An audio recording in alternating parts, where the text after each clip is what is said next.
Can you share more stories of maybe even times when you feel like you've done this really well or times when you feel like you haven't that you learned from? I was coaching my son's football team, which is funny because I don't know anything about football. This story starts, my wife takes my son to football. This was years ago, his first like flag football game. And she comes back and she's like, this coach is toxic. You need to come in and take over. And I'm like, I don't know anything about football. And she's like, it doesn't matter. This is not a good thing. Apparently the coach was like screaming at the kids. These are 7-year-olds. It's like, come on, dude. Like, it's 7-year-old flag football. Like, who? Like, it's okay, right? So I show up. They're like, who wants to be the coach? And like, nobody raises their hand. I'm like, I'll do it. And I don't know anything about football. So the very first thing that I did is I'm thinking to myself, like, all right, this team's not going to win because I know the best plays. They're going to win because they work well together as a team. So I got to get these guys to start acting like a team. So we did a couple name games. We did a couple of get to know each other games. What's your favorite video game? Not a lot, honestly. Half an hour of stuff like that for the whole season, like one time. And then what I did is I said, all right, if we're going to win, we've got to execute simply. So these guys care about each other and they've got to take ownership of this. So I said, guys, here's what we're going to do. We're going to run right every single time. That's all I want you guys to do. Partially because like, I don't know how many football plays. I can watch it, but man, I just don't know. And partially because I want to keep it simple for these kids, right? And then they asked, well, who's going to play quarterback? I want to play this. I want to play this. And I said, guys, everybody's going to play every single position. So this is where the compassion comes in. Everybody's going to get a chance to get what they want because they all want to play a certain position. And it's like, let's make sure we're taking care of that. So what we did is every 4 downs, they rotated. So the center who's snapping would go to be the quarterback. The quarterback would go to be the running back. And I'm doing pretty good with remembering all the positions. So I'm proud of myself here. Running back to wide receiver, et cetera, right? And guess what? They crushed it. And the rule was once you guys are up by 3 touchdowns, you do whatever you want. I don't care. Like, do whatever you want. They crushed it. We won every single game. And I think when we talk about compassion, right? So I showed them that I believed in them and I didn't micromanage them. So that's a way to show your team's compassion, right? Like they're the ones that have to win, not me.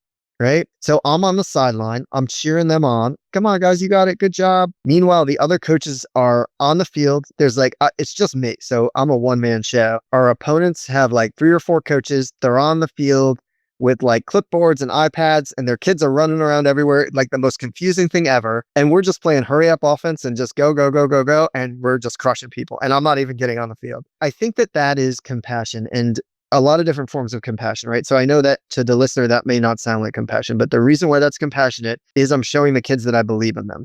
We come up with a plan together. They buy into the plan, right? Because they all get to play quarterback or running back or whatever, and they get to do whatever play they want. As long as we're up by 3 touchdowns, they're like, okay, sounds good. That's a good plan. So they're bought in and then I could back up, right? Which is basically what I did in the Army is you have a plan, you get the buy-in and then you back up, right? It's what I did as an entrepreneur. You make a plan.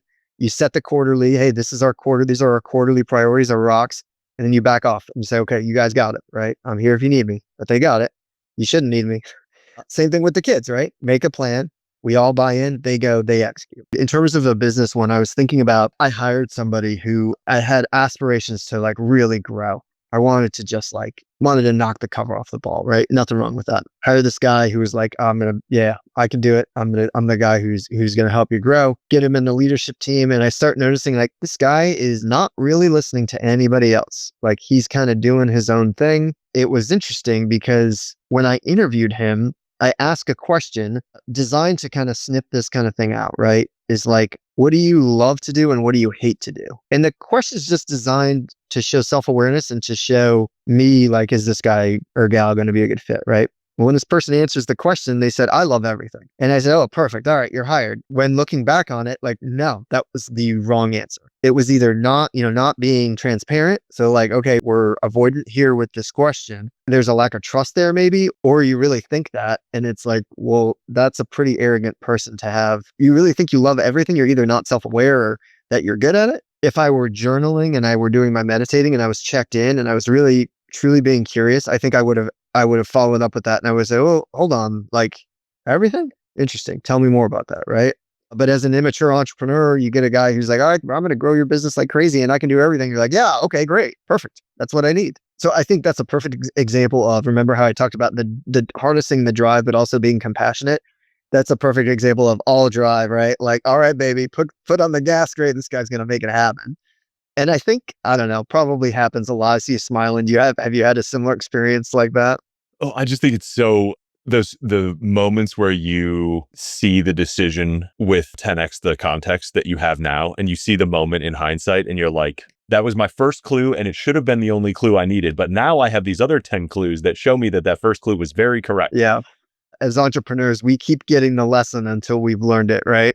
Yeah, well, I think that's part of like building that intuition, right? Is like the number of times that you see that one clue turn into 10 proof points, and you're like, all right, maybe you see it once and you're like once or twice, maybe you see it 2 or 3 times and you're like, all right, now I have intuition for this. Now I can extrapolate from that one data point. And I actually know how the next 2 years are going to go. It's really powerful judgment to build. And sometimes people are like, well, you don't know. And it's like, this might be the 1 out of 100, but like I've seen 5 out of 5. And so I know I don't want to roll those dice. I was just thinking about how much different my culture is at my company for having embraced this. And I want to make it clear to the listener that when you do this, you're going to see major changes in your organization. You're going to see an environment that you really are excited to go into. Your clients are going to be excited. Your people are going to be excited. This is a game changer. I don't want to undersell how impactful this is.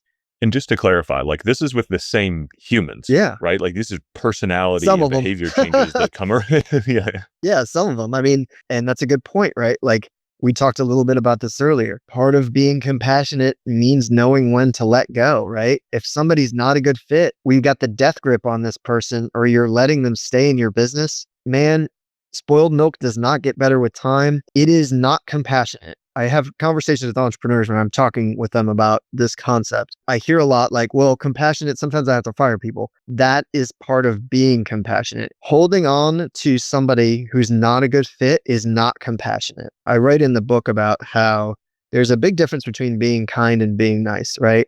Being kind means you're making the tough decision for the greater good. You're willing to have those tough conversations. Being nice is typically you're experiencing that long-term pain, right? You're not going to make that short-term tough decision. I've had that happen too before, where it's like, you know what? You finally let that person go. This person is not a good fit here. And it's like the entire organization knows it. And the second that they leave, the next day, it's like the organization's totally different. So don't mistake this concept of compassion for the need to experience and put long-term pain on people, because it is us doing it to them as much as them doing it to themselves. If we hold on to somebody who's not a good fit, we're doing them a disservice, because there's somewhere else where they would be a great fit. But by not letting them see that, a lot of people will just stay with the same job forever, right? Sometimes we, as entrepreneurs, we're change agents. Sometimes we gotta make the change, right? Yeah, and sometimes that toxicity is them sort of expressing that they would like to be somewhere else, but they don't act on it themselves, and it's just it sort of escalates until the decision is made for them. Totally. It's a very interesting way to look at it. And I think the flip side to that is these non-compete agreements, right? I'm going to put a non-compete agreement on you. I want you to stay with me. That I do not think is compassionate. I think if we're being really good leaders, you'll never need another non-compete if you institute compassionate leadership in your business. I guarantee it. You will not need it. People will want to come to work for you. You think about, what do they say? They just like marriage, right? Yep. It doesn't need to be exclusive if it's a fantastic relationship. Yeah. No. Okay. Just kidding. Your marriage sounds very different from mine, but just kidding. Disclaimers. We'll edit that part out, huh? Yeah, probably. I couldn't resist. You should keep that in. I thought that was funny. No, but when you think about this, right? Like, what do they say? They come for the money, but they stay for the boss, right? You worked for a crappy boss. We've all had them. You'll never work for a crappy boss again. Some of us, maybe that's why we became entrepreneurs, right? But when you have a great boss, you don't want to leave. You're like, holy crap, this guy's amazing. And this really shows you how to be a really compassionate and effective leader, because people want to work with people that really genuinely care about them. So I can't overstate this enough, just how amazing this will make your company and your life and your business. It'll make it more profitable.